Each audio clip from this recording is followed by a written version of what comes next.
Well, good morning, everybody. All right, this morning,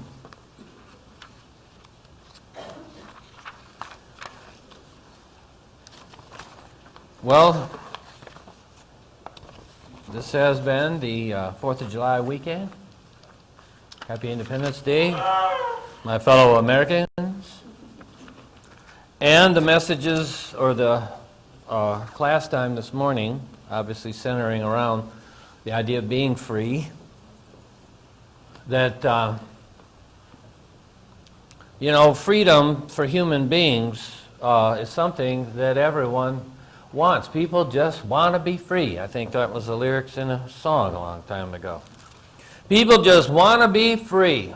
We talked about it a little bit in our class. Sometimes we talk about freedom or being free, and people say that's what they want, free to do what they want. Now, I do understand. I don't think anybody really believes that they want to be free to do whatever they want. Because, the pendulum swings, that crosses right over the line into some sort of, free to do anything you want, which is not good for people. And most people would know that. They don't mean that when they say that. But people do want to be free. But what they tend to get a little bit squeamish on is when they start to understand that with freedom comes responsibility, because we are accountable. Well, they don't want to be accountable, that's for sure. And a lot of times people are totally irresponsible. They don't want to be responsible either. Well, then you can't be free. I don't remember which one of the founders said it, but said anyone that would give up their freedom for security deserves neither freedom or security. With freedom comes a boatload of responsibility, but that's a good thing. A good thing. Self-reliant human beings that can use their own initiative and reach for goals to rise above their circumstance, it develops their character. In a good way. In a good way. But people that don't want to be responsible, that go around and expect others to do it for them or to carry their load or bail them out, that person is never going to be happy on the inside. Now, in the Bible, in the very beginning, or in Genesis, now this guy appears on the scene. This guy called Abraham. He appears in the 12th chapter of the book of Genesis. He just kind of almost comes out of nowhere. The Lord calls him, "Get out of your country, from your family, from your father's house, to a land that I will show you, and I will make you a great nation, and I will bless you. I will make your name great, you will be a blessing. And I'll bless those that bless you, I will curse him who curses you. And in you, Abraham, all of the families of the earth shall be blessed." This guy Abraham, man, God singles him out. There's something about this guy. Now, I'm not going to spend a lot of time dwelling on that, but he is considered the father of the faithful. Really, besides the Lord himself, Abraham is the man in the Bible. It isn't Moses or some of the great prophets. It is this guy, Abraham. And God says, "I'm going to bless all the families of the earth through you." Now, he would tell Abraham in chapter 15, in a vision, "Do not be afraid, Abraham. I am your shield, your exceeding great reward." Now, he tells Abraham he's going to have a boatload of descendants and that God is going to bless them in a new life, in a new land. But he also told Abraham in verse 13, "Know certainly that your descendants will be strangers in a land that is not theirs, will serve them, and they will afflict them for 400 years. And also the nation whom they serve I will judge. Afterward they shall come out with great possessions." You know what he's talking about. God is going to lead his people right into what would become to them slavery in Egypt. A brutal existence under the taskmaster's whip. 4,000 years ago. This guy that he says he's going to bless, and bless all the families of the earth. God is going to do this intentionally, lead them right into captivity. Is this a good thing?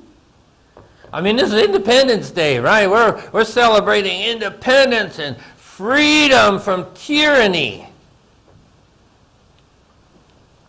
from bitter bondage that people paid a great price for with their blood. I mean, in the physical sense, if I speak of this nation, they fought and they died. You read some of that. That wasn't going so well for the revolutionary, or our founding fathers in the Revolutionary War. The common people that stood up against the tyranny of England, man, they were ill-equipped, ill-trained. And they were going against an organized and well-trained army. They lost a lot of their battles. If you ever read Valley Forge, I think I've talked to you guys about that before, that was a debacle and a half. And that was a tremendous story. When the Continental Congress had promised Washington he could endure the winter at Valley Forge, it'd be all prepared for him when he got there. There'd be there'd be buildings, shelters, and food, and everything they needed to winter at Valley Forge. He goes in there with 10,000 men. They were dying, they were starving, they were sick. They said the blood and the snow from their feet, because many of them didn't have shoes. And they walked right into that Valley Forge, and there wasn't nothing but snow and trees. Nothing was there for them. Nothing was prepared. He was enraged. He was going to march on Philadelphia and grab that Continental Congress and throw them all in jail. He was going to take over. But he resisted that urge, because that was the very thing they were fighting, was that kind of tyranny. He wasn't going to do it no matter what the justifiable reason that he would have had for doing it. His other officers were so bummed out, they said, "General, send the men home." Because the men were crying out, "General, where's our food? Where's our food?" And his other officers, "Send them home, sir. We'll regroup, we'll gather in the springtime." He said, "No. If we give up now, all is lost." They started cutting trees down and trying to build shelters where they didn't have enough axes for 10,000 men. They had to start cutting the feet off some of the guys. They said the screams through the camp, where they're cutting their feet off because their feet were dead. And he would not give up. I digress. Freedom's not free. Yet God is intentionally going to take the descendants of this great man Abraham and lead them right square into slavery. Right into Egyptian bondage. For 400 years. Gee whiz, it's not like 4 years. Or even 40 years. Hundreds of years. The next book, as you know, Exodus, is just what it means, Exodus. God's going to now lead them out of that. It says in Exodus 2 and 23, "Now it happened in the process of time that the king of Egypt died. The children of Israel groaned because of their bondage, and they cried out." You know, it's referring to the fact that when they first went into Egypt, the Egyptians liked the descendants of Abraham. You know, Joseph was in there and brought his family, and they liked them okay. But then time passed by, and that king that found favor with them was gone, and now they're crying out because of their bondage. Their cry came up to God because of the bondage. God heard their groaning, and he remembered his covenant with Abraham, with Isaac, and Jacob. That doesn't mean it just suddenly dawned on him, "Oh, that's right. These are my people." It doesn't mean that. He remembered because now the time had come for the great deliverance. God looked upon the children of Israel, and God acknowledged them. Now, you know the story. Moses is in the back 40 herding sheep because he had fled Egypt 40 years before. He heard or saw this burning bush, and he goes up to see this burning bush, and then God speaks to him out of the burning bush. Moses, Moses. He said, here am I. Take the sandals off your feet, for the place you stand is holy ground. I am the God of Abraham, Isaac, and Jacob. Verse 7, the Lord said, I have surely seen the oppression of my people who are in Egypt, and have heard their cry because of their taskmasters, and I know their sorrows. So I have come down to deliver them out of the hand of the Egyptians, to bring them up from the land to a good and large land, to a land flowing with milk and honey. So God is going to now bring deliverance and bless his people.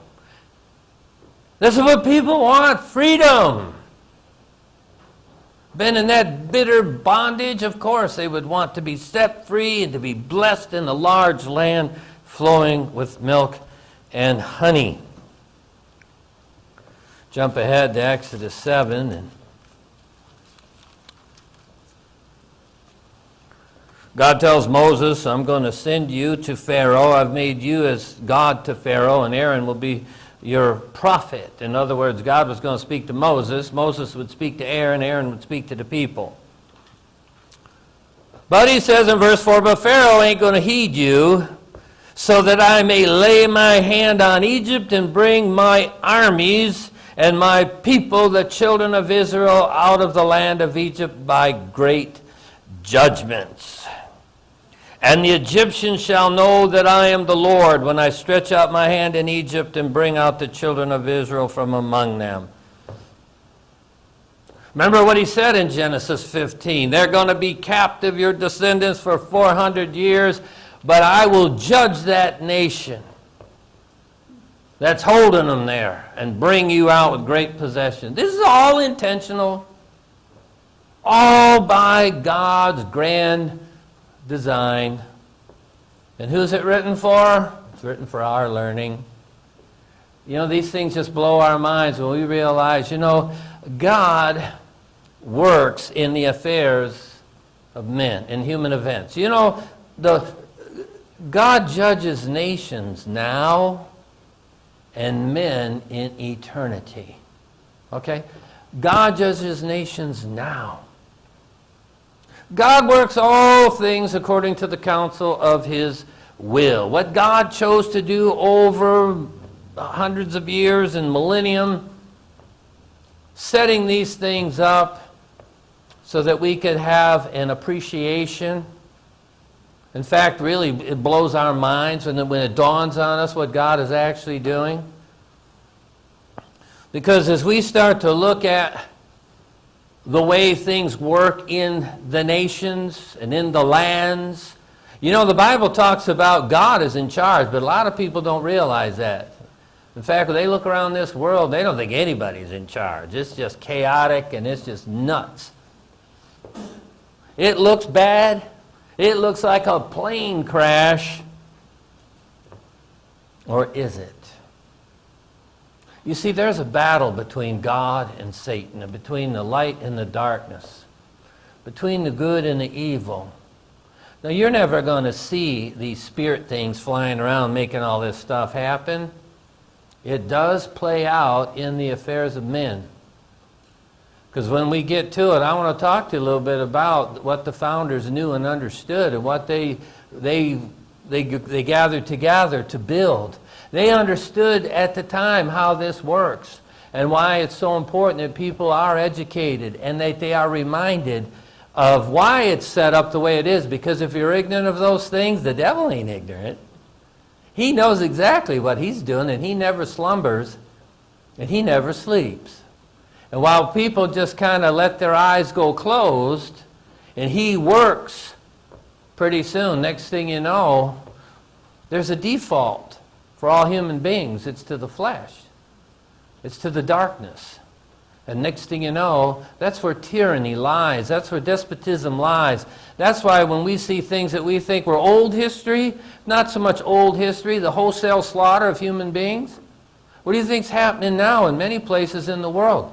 Do you realize there's terrorists right now that want to take over large areas of land? They want to build these bases, camps, to promote their terrorist agenda. And you know who they're against? They're against anyone that don't accept their crazy, radical, fanatical belief system, which is total tyranny, total enslavement of people, brutality against women. And you know, the evil is tenacious. It is tenacious. It does not back down. It ain't going to give up. And there's only one thing people like that understand, and that is force. Absolute force. That's Bible. Why do you think God told his people, you're going to take that land, you kill them all? Is not God good? The Bible says there's none good but God. He's good. Isn't he light? Isn't he truth? Is not God love? But he also knows what he's doing. He also knows what it takes. And there is no compromise. You cannot compromise with evil. You cannot finagle some deal. He told them, do not make any deals with these people. Enter into no covenants with them, no leagues. You kill them all, or they will take you. We could not win that war in Vietnam because we didn't have the will to win. Go to the Vietnam War Memorial. Look at 58,000 names engraved in granite, 3/4 of an inch tall. Panels on that wall, 240 feet that way, 240 feet that way. 11.6, whatever, 12 foot in the middle. For what? That's communist Vietnam today, by the way. We did not have the will to win. The propaganda chief told one of those prisoners, I can't remember if it was Jeremiah Denton or Stockdale or one of them, propaganda chief says, we can't defeat you militarily, but we have the will to win. The evil has the will to win because you know what their alternative is? The lake of fire. We're talking about the devil. He knows how this works. He knows he is judged already. The only question out there that is left unanswered for him is when. That's the only question. It's not a matter of if he does, if he's going in the lake of fire. Oh, yes, he is. And he knows it. And he knows that the only thing between him and that lake of fire is the likes of you and me.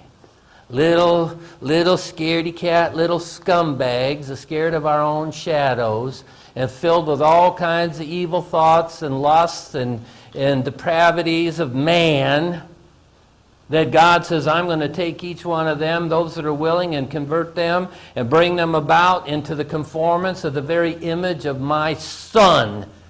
And the devil's like, yeah, right. Let's see that. Well, if you're going to go through that process, you're going to die. That's the plan. That if you're really going to be free, and free indeed, the way you're going to do that is die. And he knows we're scared to die, and the devil knows that. So he's going to do his level best to keep that darkness in this world, to not let that light go forward, the light of the gospel, the glory of Christ, who is the image of God. He is not going to let that shine, and he's going to oppose any person, any society, church, government, whatever, that would ever embrace that. You've heard me up here before. We go places where what isn't allowed? The Bible. We are not allowed to preach. We are not allowed to teach. God's people meet, as they say, underground. Not literally in a hole, maybe in some cases they do, but I mean secretly. Well, who'd be behind that? You know, Christian people are supposed to be the best people in the world, right? We turn the cheek, give up the cloak, we go second mile. You know, we don't lie, cheat, steal. We're supposed to obey the laws of the land, the government, as long as it's lawful government. And unless that government, the law, contradicts, The law of God, you'd obey it. In a communist country. And under a dictatorship. Or a monarchy. Or a democracy. Or whatever, it doesn't matter. Jesus functioned quite well under the Roman authority, under Caesar. Remember they asked him to trap him in his words, should we pay taxes to Caesar or no? He said, well, give me this coin. Whose picture and inscription on that coin? They said, well, Caesar. Well, then give to Caesar what's Caesar's. And give to God what's God's. You're not supposed to commit murder in Vietnam. I don't have any problem not committing no murder. You're not supposed to steal in Vietnam. Well, I have no problem not stealing. But when the government says, yeah, but you can't preach the word here either. Well, see, as long as it don't contradict, because God said, preach the word. But I can function just fine. And so can you. And so can they.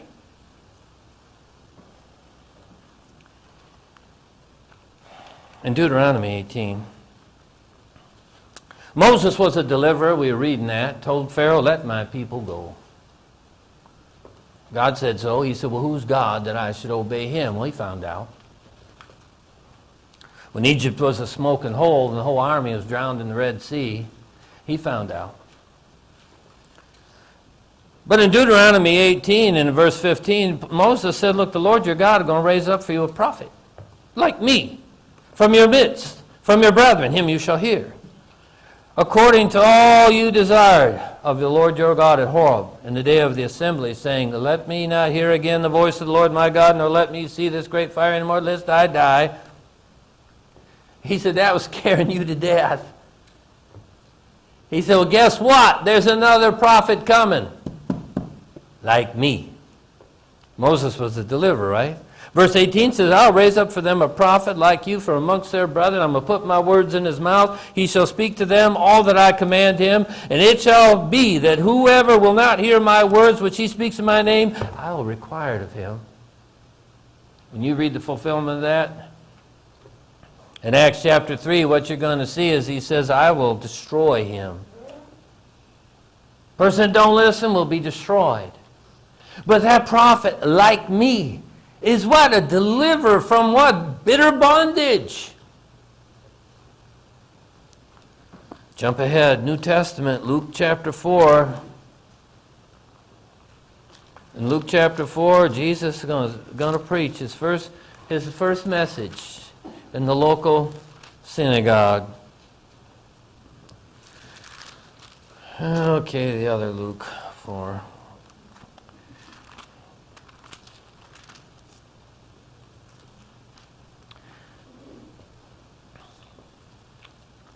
Verse 16. So he came to Nazareth, where he'd been brought up. And as his custom was, he went into the synagogue on the Sabbath day and stood up to read. He was handed the book of the prophet Isaiah.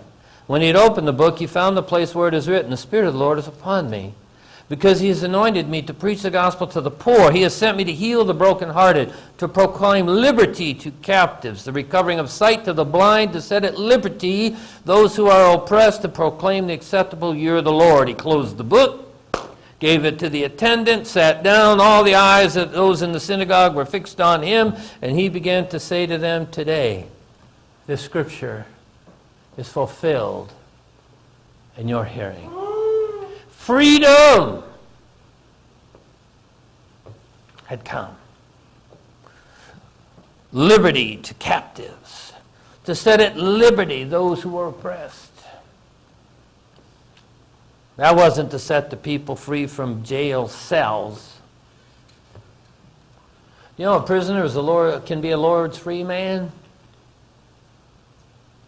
That ain't jail bars that hold people captive. Not the true captivity. People are in their own self-made jail cells. Walls that people built for their own protection become their jail cell. They're prisoners in their own mind. Prisoners of sin. All have sinned and fallen short of the glory of God. They're trapped. You can't get out on your own power. But that deliverer that Moses spoke of is Jesus, and he is the deliverer that sets the people free. Jesus would say, and maybe you shared this in your Bible study this morning in John 8, Well, we'll read verse 31. Tom Parker said you can't read verse 32 without reading verse 31. So I quoted 32, but I'll read 31. Jesus said to the Jews who believed in it, if you abide, if you abide in my word, you are my disciples indeed, and you shall know the truth. And the truth shall make you free.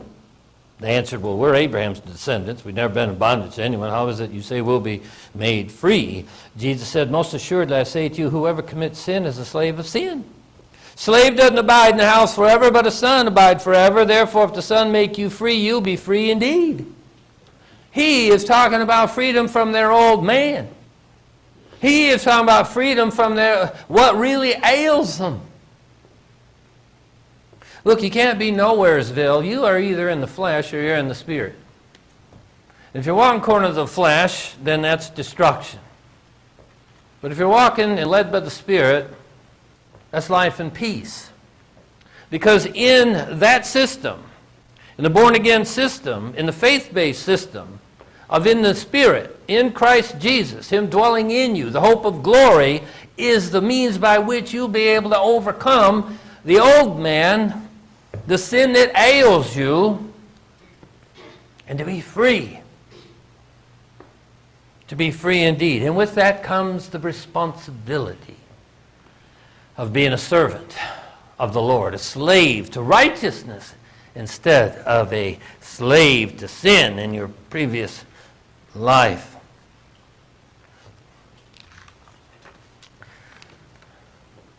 I'll read a couple things to you about essential liberty. We the people of the United States, in order to form a more perfect union, I want you to, when you hear this stuff, I want you to think church and think of yourself as Christian people, because it's a parallel. What came first in the mind of God? We talked about it before. The relationship between a man and a woman in marriage, or the relationship between Christ and His church. We have these institutions here in this world. As we said, God works in the affairs of men.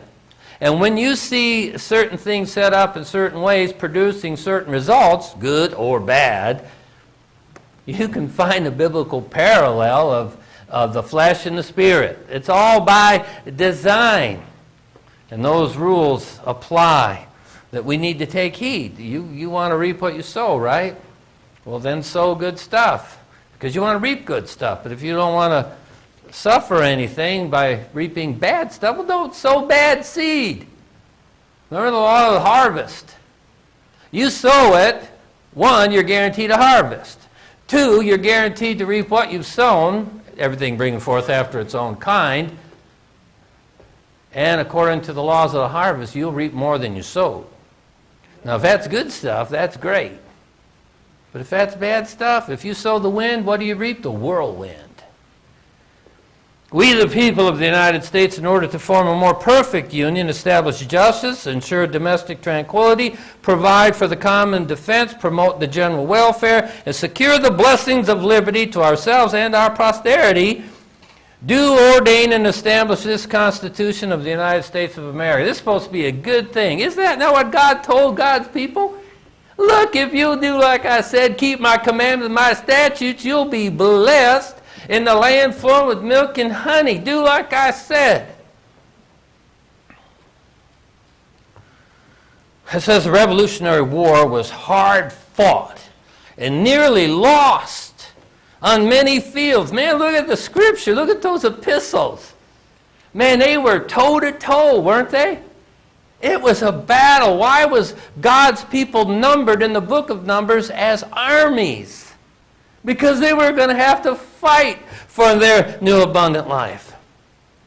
But of that Revolutionary War, the commander, George Washington, was much more than a military leader. He was divinely inspired, they claim. Against overwhelming odds, Washington wrote in his general orders. Now think about this. This is written in the 1700s. We have, therefore, he said, to resolve. We're going to have to conquer or die. Is that not our general order right now? We either overcome or we die. Well, there's no middle ground here. We can't passively sit here and watch the world go by or the church go by. We either conquer or we die. Our own country's honor all call upon us for a vigorous and manly exertion. And if we now shamefully fail, we shall become infamous to the whole world. Let us therefore rely upon the goodness of the cause and the aid of the Supreme Being, in whose hands victory is, to animate, to encourage us to great and noble actions. Now get this, he's telling them, we better stand up, guys, or we're going to fall flat on our face. We need to look to God if we're going to pull this off. These guys aren't messing around. You realize this is real war? This is real war. They're going to engage in.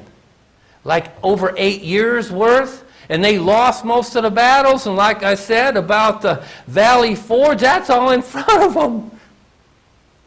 They knew what they were doing. Do we know what we're doing? Do we know who we're fighting? Do we get caught up on the patty, mundane mediocrity of the day-to-day ho-hum drums, and we ain't dealing with ourselves? The eyes of all our countrymen are now on us, and we shall have their blessing and praises if happily we are the instruments of saving them from the tyranny meditated against them. Let us therefore animate and encourage each other. Are we not to encourage each other daily while it's called today? Lest we be hardened through the deceitfulness of sin. And we need to show the whole world that a free man contending for liberty on his own ground is superior to any slavish mercenary on earth. These guys understood what freedom was and that they were going to have to fight for it to get it. Washington continued, the hour is fast approaching in which the honor and success of this army and the safety of our bleeding country depend. Remember, officers and soldiers, that you are free men fighting for the blessings of liberty, that slavery will be your portion and that of your prosperity if you do not acquit yourselves like men. There would be bloody battles between the onset of Lexington, Concord, the conclusion with the Treaty of Paris, including battles of Ticonderoga, Bunker Hill, Trenton, Bennington, Saratoga, Valley Forge, Monmouth, King Mountain, and finally Yorktown. Thus began the great campaign to reject tyranny and embrace the difficult toils of securing individual liberty. That truth that will set us free means each one of us has to fight that good fight of faith. Each one of us is going to have to finish this course. Each one of us is going to face our greatest fears. This is to reject the tyranny of sin in our lives. We've all been slaves to sin, the Bible says. And God is providing a way through Christ that we can overcome, but it's going to be at a great cost. Jesus said, look, if you're going to follow me, you've got to deny yourself, you're going to have to take up your cross. You seek to save your life, you're going to lose your life. Do you realize that many of the Americans during this time, when these guys were pulling together to pull this thing off, didn't want nothing to do with it? Many Americans were like going, man, just shut up, man. What are you talking about? We don't want no war. They were scared of it. They would rather live under the tyranny of England than be free men. So they had to argue with their neighbors, and many of their neighbors turned them in to the British. They ratted them out. They'd get some of them patriots, man. Because they were scared. They weren't going to fight, and they didn't want them guys to get everybody in trouble and have war in the land. The people alone have an incontestable, unalienable, and indefensible right to institute government and to reform, alter, totally change the same when their protection, safety, prosperity, and happiness require it. Samuel Adams. He said, when the time comes it needs to be done, that we need to do it. You have a right, an obligation to defend your freedoms and to press on. Of the contest for liberty, Thomas Paine noted, these are times that try men's souls. The summer soldier and the sunshine patriot in this crisis will shrink from the service of his country. But he that stands it now deserves the love and thanks of man and woman. Thomas Paine. He said, these are going to try your soul. The summer soldier and the sunshine patriot ain't going to get it. On May 15th, Congress adopted a resolution calling on the states to prepare for rebellion. In its preamble, John Adams advised his countrymen sever all oaths of allegiance to the crown. When you become a Christian, you declare war on hell, and hell fights back. When those guys, that Declaration of Independence wasn't at the end of the Revolutionary War. That's what caused it. Those guys wrote the Declaration of Independence is where they wanted the whole world to know about their cause and why they felt they had to free themselves of the shackles of England. They wanted to give an explanation for themselves. They said it's our right. And it's the right of every human being to do this when the time comes and it's necessary. And when those dudes signed that thing at the bottom, they were gutsy guys. You know why everyone talks about the John Hancock? Put your John Hancock on there. John Hancock signed his real big because he wanted the King of England to see his name. And you know what that was treasonous, what they did. And what they say, if we don't hang together, we will surely hang separately. Because they pledged at the end of that their lives, their fortunes, and their sacred honors for what they were about to pull off here. And buddy, it did cost them that very thing. Their lives, their fortunes, and their sacred honors. Endowed by our Creator. In the supposed state of nature, all men are equally bound by the laws of nature, or, to speak more properly, the laws of the Creator. Samuel Adams. I wanted to read this real quick here. This is really pretty cool. You know what? I'm going to have to paraphrase. The founders further avowed, we hold these truths to be self-evident. All men are created equal. They are endowed by their Creator with certain inalienable rights, among these life, liberty, and pursuit of happiness. And that to secure these rights, governments are instituted among men, deriving their just power. The government gets their power from the consent of the people, the governed. That whenever any form of government becomes destructive to these ends, it is the right of the people to alter it or abolish it, to institute a new government, laying its foundation on such principles and organizing its powers in such form as to them shall seem most likely to affect their safety and happiness. In other words, the government is supposed to be for the people and by the people. It is not the government that rules. Men rule. But they were to rule like this. What they were asserting in the Declaration of Independence was derived by common law, the laws of nature and nature's God. And the assertion that the rights of all men were endowed by the Creator. Rights don't come from government, they come from God. That makes all the difference in the world.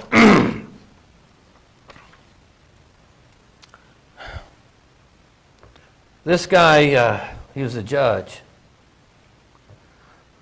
The most immediate common law inspiration was William Blackstone, 1765, when he wrote on these commentaries of the laws of England, perhaps the most scholarly, historic, analytic treatise on natural law. Blackstone wrote, as man depends absolutely upon his Maker for everything, it is necessary that he should in all points then conform to his Maker's will. This will of his Maker is called the law of nature. This law of nature, being coexistent with mankind and dictated by God himself, of course, is superior in obligation to any other. It is binding all over the globe, in all countries and at all times. No human laws are of any validity if they're contrary to this. Upon these two foundations, the law of nature and the law of revelation, depend all human laws. That is to say, no human law should be allowed to contradict these. They knew this, that everything comes from God, and that our government and all our laws have to be built and founded in God. Is that not the same thing as a Christian? Is that not what the church is all about?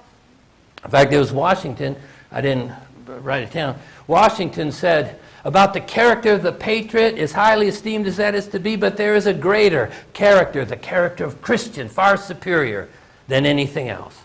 Character of Christian.